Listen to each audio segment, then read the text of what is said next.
Paul Parsons, Sport Bodywork. We're going to go over a little bit of flossing for the ankle today, and how you can make your flossing better is if someone's flossing you, or if you're flossing yourself, you take the joint or the limb or anything that you're flossing and rotate it in one direction or the other. And if it feels good, let's say it's going to feel better when I rotate this way, that's the direction I'm going to floss. So I hold the end of the floss down, put a little bit of tension on it, and once it's wrapped over and you know it's wrapped over, then you don't have to hold the end anymore. So I put a little bit of tension here, come over, a little bit of tension, a little bit of tension, and then we're going to go right behind the Achilles, underneath the ankle bone.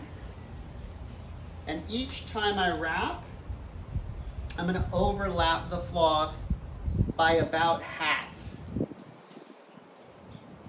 And so I'm putting a little bit of tension on here just for demonstration. When you actually floss a limb, you floss to your tolerance.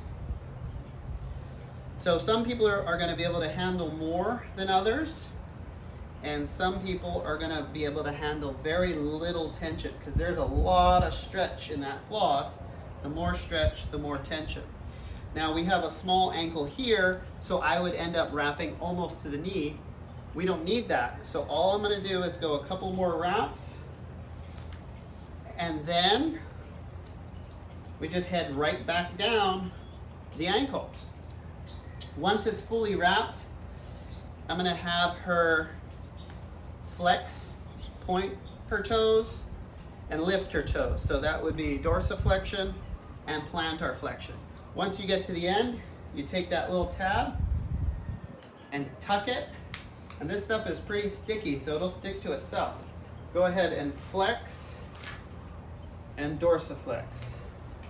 Now, if someone's flossing you or helping you, they can take the joint a little further than you can on your own. And for demonstrations, we're only going to do about 10 reps in each direction.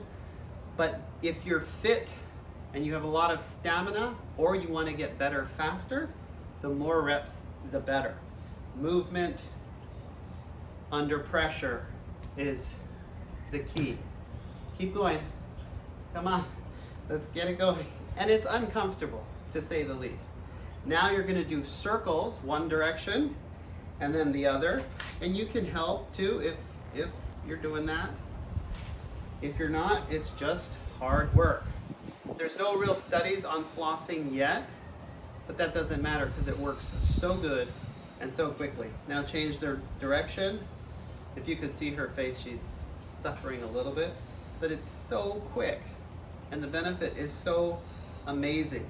So if this was a low ankle sprain or a high ankle sprain, she'd feel relief almost immediately. Now, plantar flex, point those toes, and dorsiflex, lift those toes. Plant those toes, lift those toes.